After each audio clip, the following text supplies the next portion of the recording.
Hello, in this video we'll be looking at how to generate a bill from the system. So before we start generating a bill, we need to ensure certain details are filled into the system, and for that you need to go on customer, click on it, go to search unit, and over here you can search the unit by number, name, etc. We'll just select name, put the name of the unit we're looking for and search. Over here you can see the unit name. I'll click on it, and by once we click you will be able to see the details of the unit.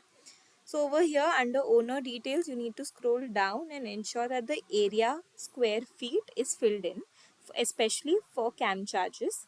So over here I can see it's already filled. In case I want to add it or change it again, I can just go on this edit button, and over here on the left hand side you can just edit the charges area. And once I update it, I need to go again similarly to unit details, and over here we need to ensure that the first bill date for CAM charges is filled. So over here I can see that the date is there. Otherwise you just again go to the edit button, maybe change the date over here, or you can just ensure that it's put in. After this, once I'll click on update, these changes will be saved, and now we know that under unit both the details are filled in. After this, you need to go on bill over here, click on it, and you need to go on bill plan configurations.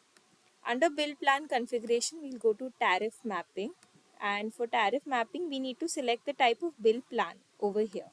So once we select that, like for example, we are making a bill for CAM charges, we'll select CAM charges, the details will come that the display order is to, bill plan type is CAM, and the name is as given CAM charges.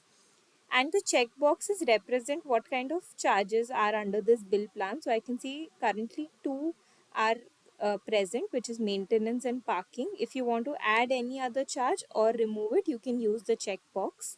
And for now we'll just let these two charges be, and once we save this we'll know that the bill plan type has these charges. After this, since the CAM charges had parking included, we need to select bill over here and go to individual charges. Since parking is an individual charge, you will see that in the drop down, and over here under parking you need to select tower. For now we'll select all and search. Now over here all is meant by all the units or the towers that have this charge added. So over here I can see all the units that have this charge, and I can also see the status of active. So over here I can see it's active or not, and once we will just navigate to the unit we are making the bill for. So over here this is the unit for RIA. We can just see the quantity and the status.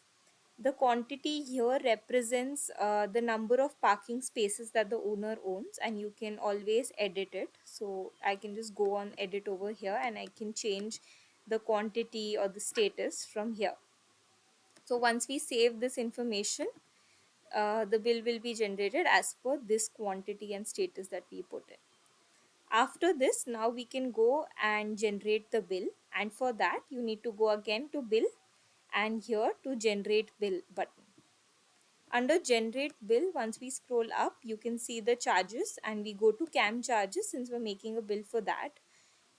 Here you can see the units map, which represents that 3 out of 713 units have the CAM charges currently present. So this means that 3 units only have the CAM charges present, other 710 units do not have them, and the active charges are 2 out of 2. After this, you need to just select the billing cycle. So over here, the billing cycle will be CAM June. I can see that once we selected the billing cycle, it's active. You can also deactivate it by using the button or activate it again. And if you want to preview the bill as a PDF, you just need to go on the cluster. If you want to do a bulk generating button, then you have to select all the clusters over here. Otherwise you can just select a specific cluster, a specific tower under that cluster, and the unit number to be more specific. Otherwise what we'll do right now is just directly go to the unit, And since we're generating only for a specific unit, you can just still search the name. I can see the unit over here. We'll go to billing cycle, just ensure that the dates are correct. 1st June to 30th, the due date, consider payment to period, and other things are correct over here.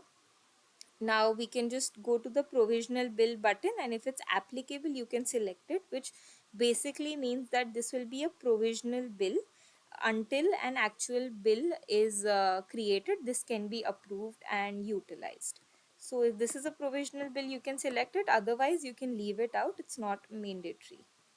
And you can also preview a bill in Excel by using these icons over here, or you can preview it as a PDF. I'll be able to see the bill that's generated in the name of the owner, and the dates, everything can be rechecked. You can see the billing amount has been calculated as per the area square feet. And yes, this is what the bill will look like. Once you generate the bill, it will get generated. You can also use these options to print it, or you can show calculations, etc. After this, once I go back, uh, once I've rechecked everything, I can generate a bill and confirm. So once this is done, you'll get a notification that the bill was generated successfully.